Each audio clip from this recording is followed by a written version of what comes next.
Jadi 5 bersatu. Ya. Oh, dari hitungan ke 10 harus sudah menentukan. 1, 2, 3.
Oke, karena materi kita kali ini adalah tentang akidah akhlak.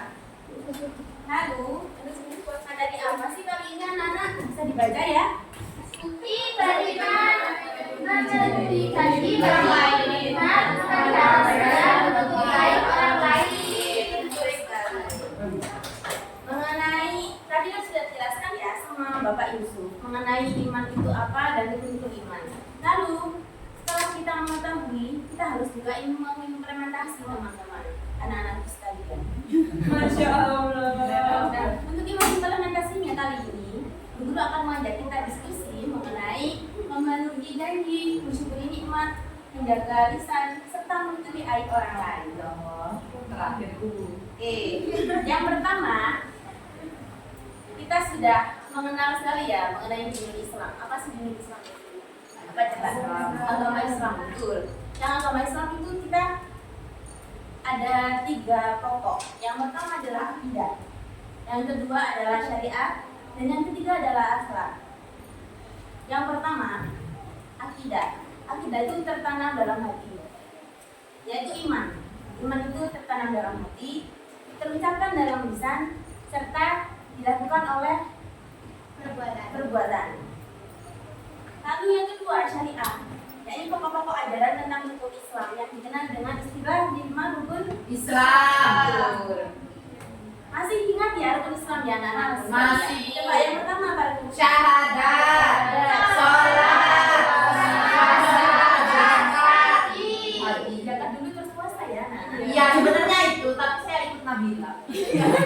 Tidak apa-apa, kita katakan insan. Iya. Makanya udah Allah. Iya. Yang ketiga, Saya Nabi. karena akidah sudah tertanam dalam hati, kemudian kita lakukan dengan syariah, lalu kita lengkapi dengan akhlak yang menunjukkan keindahan insan adalah akhlaknya. Bukankah begitu kawan-kawan? Iya. Akhlak sendirinya itu apa? Yaitu etika atau moralitas hidup manusia yang bersumber dari wahyu Allah Subhanahu wa taala. Sepakat? Sepakat. Next ya. Lalu kita masuk di sebab yang utama, yaitu memenuhi janji. Ada yang bisa membacakan saya? Silakan. Memenuhi janji. Kata janji dalam bahasa Arab adalah akad. Insyaallah. Bahasa akad berarti perjanjian atau ikatan yang kuat. Memenuhi janji merupakan kewajiban dan menjadi tanda orang itu beriman atau tidak. Itu sebabnya jika dikaitkan dengan makna bahasa, maka janji itu harus ditepati dan dipenuhi. Dan kita diingatkan bahwasanya setiap janji akan diminta pertanggungjawaban. Betul sekali sahabat. Nah, karena janji itu merupakan tanda seorang beriman atau tidak, yang nantinya janji ini akan ditagih di akhirat, teman-teman. Kita panggil teman-teman aja ya, karena kita kan masih muda, jadi kita berhubungan dengan anak SMA. Jadi pakainya nggak mau. Kamu saya keluarkan nanti kamu ya. Nah, oleh karena itu kita harus bertanggung jawab pada janji ini yang kita sangat mudah ya mengucapkan janji. Namun tanggung jawab ini sangat berat, bahkan bisa dipertanggungjawabkan di akhirat, teman-teman.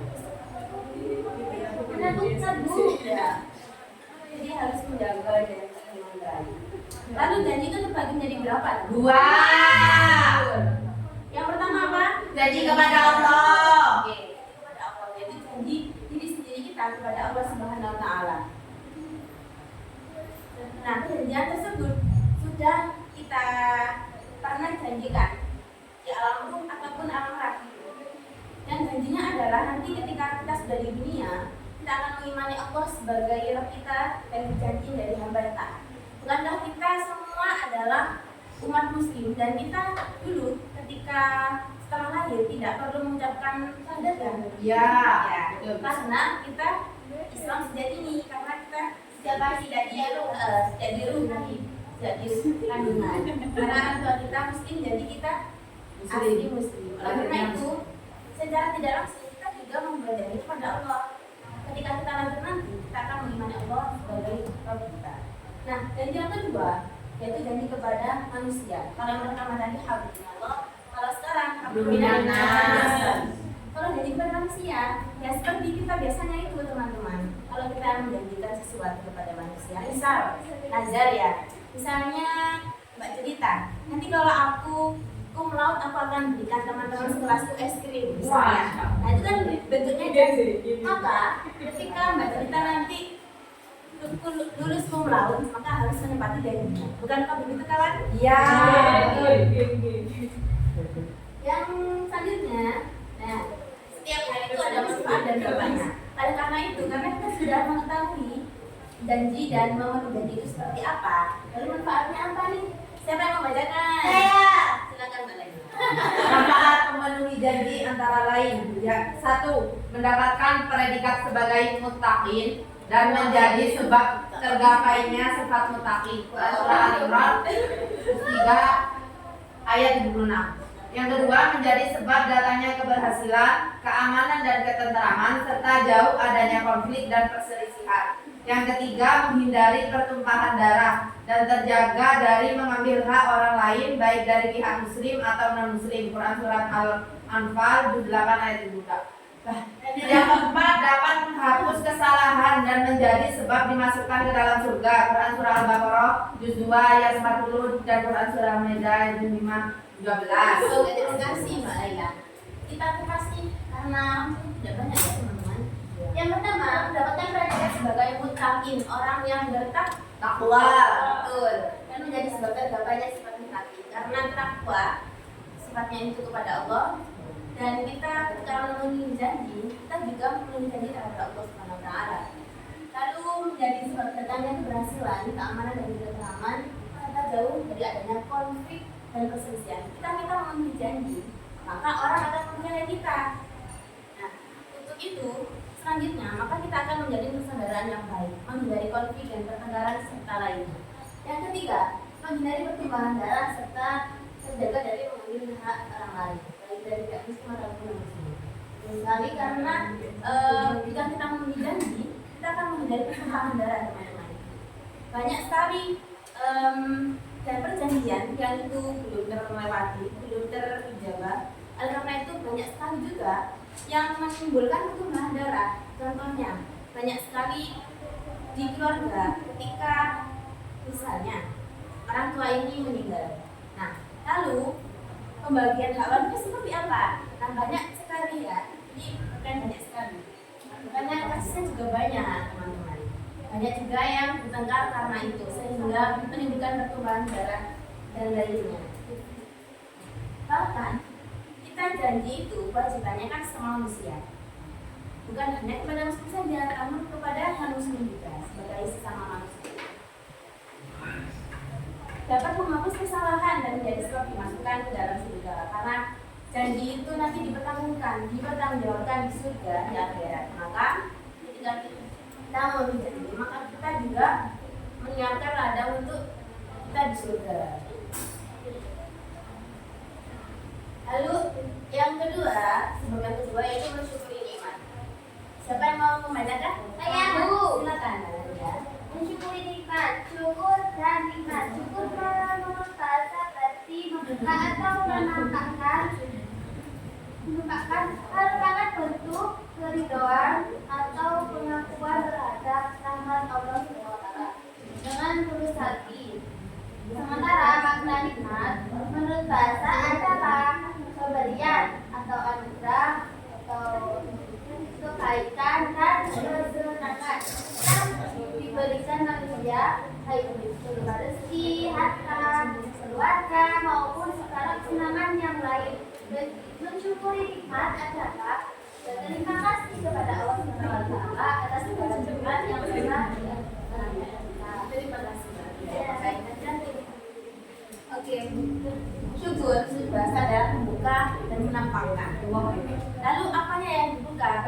Syukur kita kepada Allah Subhanahu wa Ta'ala. Atas apa? Atas nikmat yang telah diberikan kepada kita. Beribu nikmat, beribu rezeki yang kita tampak dari Allah Subhanahu wa Ta'ala sehingga tidak terhitung. Contohnya, nikmat kali ini kita bisa bernafas. Itu merupakan nikmat atau tidak? Nikmat.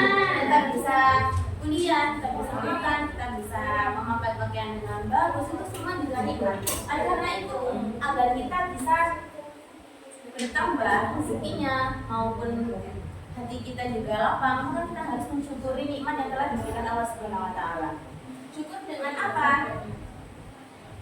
Nah, perwujudan syukurnya dengan beribadah kepada Allah Subhanahu wa Ta'ala, dengan menyedekahkan harta benda kita yang bisa kita sedekahkan kepada orang lain. Karena dalam hak kita, dalam rezeki kita itu ada hak orang lain yang perlu ditunaikan. Bukankah begitu Mbak Sylva? Betul. Oleh karena itu, semua harta atau rezeki yang kita nikmati kali ini, setiap hari ini, bukanlah murni milik kita semua teman-teman. Karena ada hak milik orang miskin, ada hak milik orang lain di dalam harta kita. Oleh karena itu, kita harus menyedekahkan sebagai perwujudan syukur dari nikmat kita. Nah, lalu ada beberapa nih keuntungan menjadi orang yang bersyukur. Yang pertama, jauh lebih produktif. Produktif dalam apa? Karena kita diberi bahan atau mentahan dari Allah Subhanahu wa Ta'ala untuk dikembangkan, untuk disedekahkan kepada teman-teman kita. Nah, maka itu akan menjadi ladang untuk kita di akhirat. Yang kedua, yaitu lebih bahagia dan optimis. Karena kita mensyukuri nikmat yang telah diberikan Allah Subhanahu wa Ta'ala, ke depannya hati kita ini akan lebih dilapangkan oleh Allah. Begitu teman-teman. Yes. Yang ketiga, itu manfaatnya kembali ke diri sendiri, betul. Karena ketika kita meniatkan syukur kita untuk ibadah, maka yang merasakan adalah diri kita sendiri. Ketika kita mensedekahkan rezeki kita, maka yang dapat adalah diri kita sendiri, pahalanya, manfaatnya, hikmahnya, serta kepercayaan terhadap kita juga. Nah, lalu yang ketiga ada memelihara lisan. Sudah tidak asing ya dengan ayat ini. Hanya mana ala abadi melakukan mulai ini maka yang menjelaskan mengenai penggunaan lisan dan tidak pada tempatnya mengakibatkan 3 hal teman-teman. Yang pertama fitnah, yang kedua ghibah, dan yang ketiga itu bukan yang menjerumuskan diri sendiri bahkan sampai level negara dan dunia. Nah, lalu ada perbedaan nih teman-teman antara fitnah, ghibah, sama bukan. Dari baris kiri, apakah ada yang mau bacanya? Saya Bu. Silakan. Mana fitnah juga dari ikan, fitnah dalam tanda tapi mana fitnah juga orang Indonesia sudah yang ada ngebut menyebabkan cobaan musibah serta ujian. Itu adalah menjalankan hadis sesuatu yang sebenarnya, kemudian juga sesuai dengan dana perbuatan. Jadi godaan kebenaran tersebut tidak disandang oleh kemudian dinamakan bukan atau penggunaan. Nah, terima kasih. Itu tadi adalah setting cepat ya teman-teman. Ya, kita kalau perlu waktu yang sedikit tapi mana yang bisa dalam budget kita boleh menggunakan budget cepat. Tapi kalau sedikit juga nggak apa-apa. Nah, itu tadi terima kasih ya Pak Ida. Fitnah adalah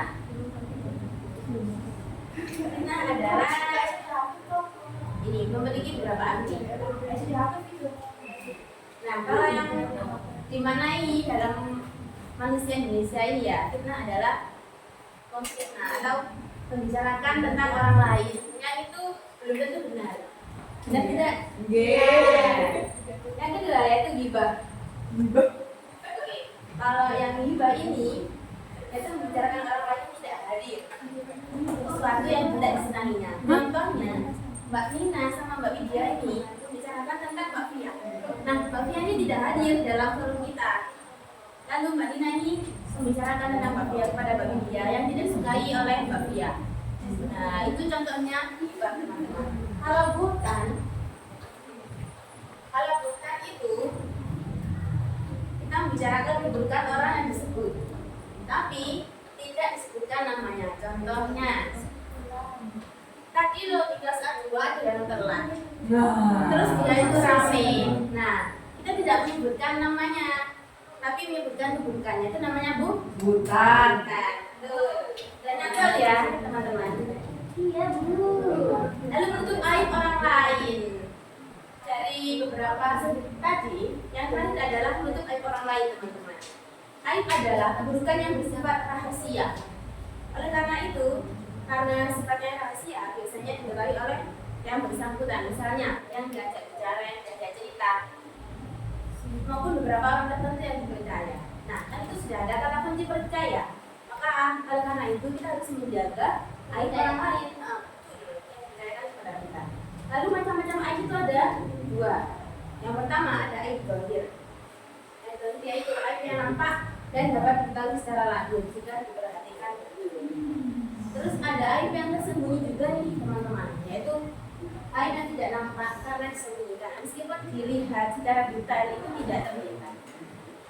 Contohnya kalau aib zahir itu seseorang mempunyai kesalahan ataupun hal yang tidak pantas untuk dilihat, itu aib zahir. Terus kalau aib tersembunyi yaitu aib yang hanya diceritakan antara dua empat mata ataupun yang lainnya secara tidak berarti. Oke. Nah, karena kita sekarang berada di era digitalisasi, teman-temanku, maka banyak sekali yang harus kita jaga.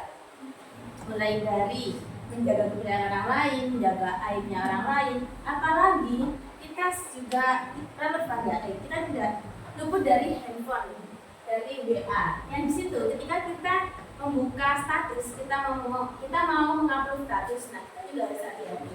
Jangan sampai kita mengupload atau membicarakan orang lain yang tidak disukai, karena itu juga termasuk fitnah, ghibah, bukan maupun tidak menjaga aib orang lain sehingga tidak dipercayakan kepada kita.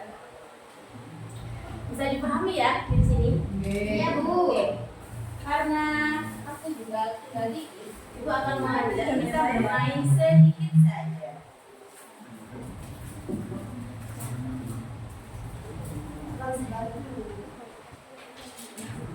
Karena ada 3 deretan, maka Ibu akan membagi masing-masing deretan satu.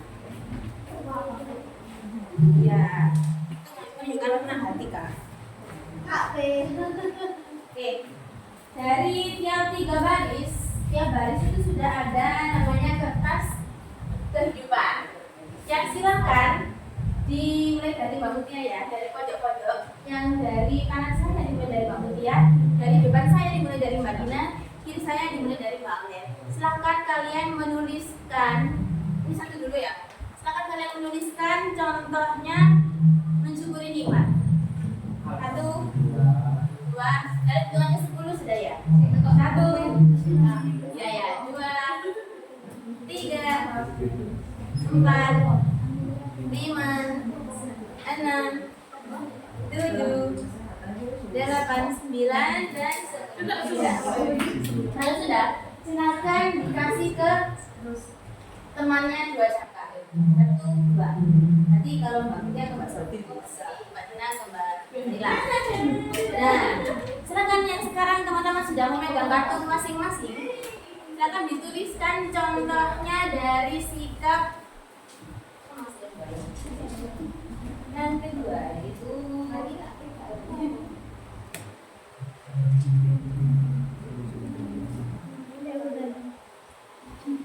nah, mensyukuri ya bisa. Hati-hati. Sekarang memenuhi janji.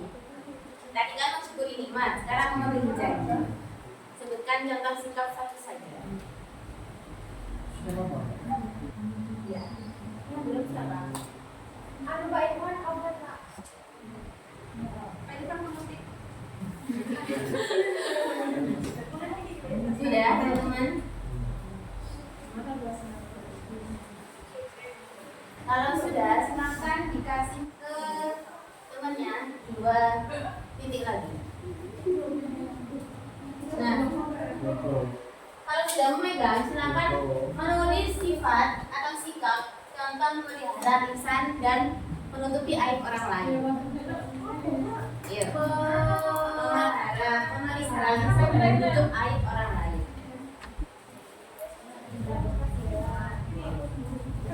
Setelah ini, siapa yang mau menceritakan atau buat contoh cerita dari beberapa sikap yang sudah dituliskan oleh teman-teman kita semua? Oke, 1. Dari baris ini ada yang mau membuat contoh cerita dari sikap yang sudah dituliskan oleh teman-temannya? Mbak Nafis? Iya. Dari baris ini ada yang mau membuat contoh cerita dari sikap yang dituliskan?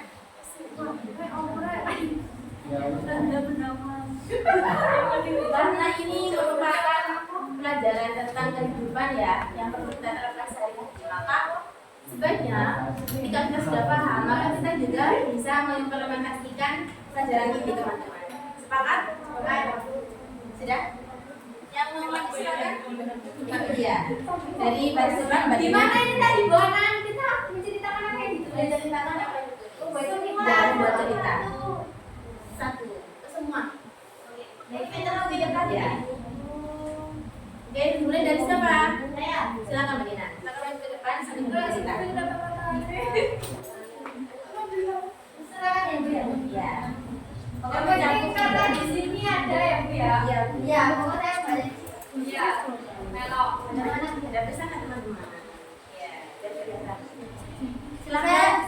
Mulai cerita. Setiap hari saya selalu bersyukur telah diberikan kesehatan oleh Allah SWT. Dan saya selalu memiliki janji terkait bayar hutang yang berbayar hutang. Dan juga saya tidak pernah berkata kasar setiap harinya. Aku selalu bersopan santun, selalu bersikap baik dalam berkata baik juga, berkata jujur. Sudah? Sudah Bu. Oke, terima kasih. Karena kalian sudah berani menceritakan sikap dari ini. Dari baris yang mana? Oke, silakan Mbak Dina. Silakan bercerita mengenai sikap dan lagu sederhana. Insyaallah. Ceritakan ya.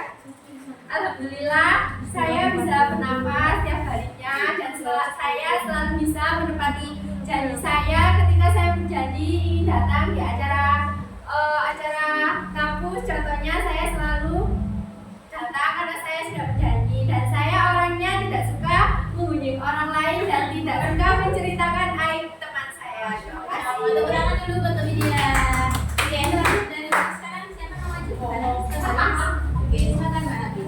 Kita mau mulai cerita positif Anda. Ya, Pertama-tama menggunakan mata itu sebagian yang baik. Jadi setiap kali saya menonton film itu seperti menonton film Ivan Nabi Muhammad. Menggunakan mata untuk melihat yang baik ya. Terus yang kedua itu datang tepat waktu. Jika kita tahu maksudnya itu jam 9, berarti 1 jam sebelum itu kita harus siap-siap. Yang penting kita bilang buat berangkat. Kita harus siap-siap. Jangan jam 8 kurang 20 menit baru bangun, baru mandi, jangan ya. Dan yang ketiga ini kami menyebarkan berita bahwa tentang orang lain. Jika bisa Mbak Nanda menceritakan kepada saya, oh ini loh Mbak Ani ini begini loh. Kita jangan, tidak boleh langsung kayak ngasih apa menceritakan itu, kita cari tahu dulu kebenarannya karena Mbak Ani seperti itu atau tidak. Jadi jangan diberikan waktu. Oke, dari itu. Terima kasih teman-teman yang sudah berpartisipasi dalam materi kita kali ini. Untuk PR-nya, silakan teman-teman semua mengimplementasikan sikap-sikap positif ini dalam kehidupan sehari-hari. Sekian dari saya, mohon maaf apabila ada kesalahan baik perkataan maupun perbuatan. Allahumma